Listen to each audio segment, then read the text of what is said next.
सिंधुदुर्ग जिल्ह्यात जिल्हा परिषद आणि पंचायत समितीच्या निवडणुकांसाठी मतदान होताना आपल्याला पाहायला मिळतं। मी सध्या कणकवलीमधील कलमठमध्ये आहे आणि या ठिकाणी 88 वर्षाच्या आजींनी या ठिकाणी मतदानाचा हक्क बजावलेला आपल्याला पाहायला मिळतात। आपण आजींसोबत बातचीत करूया।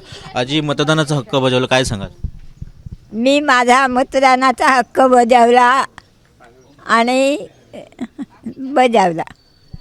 बाकीच्यांनी मतदानासाठी या वयासाठी काय सांगाल? बाकीच्यांनी पण असंच माझ्यासारखं यावं। मोडको तडको असलं तरीसुद्धा कुणाची तरी मदत घेऊन यावं। नक्कीच, तर आपण पाहिलं असेल तर 88 वर्षाच्या ज्या आजी आहेत त्यांनी या ठिकाणी आपल्या मतदानाचा हक्क बजावलेला आहे।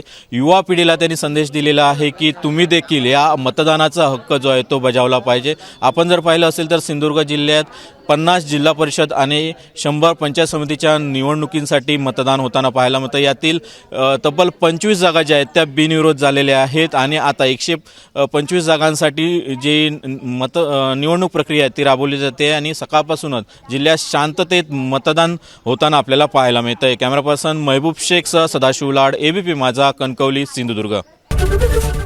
एबीपी माझा, उघडा डोळे बघा नीट।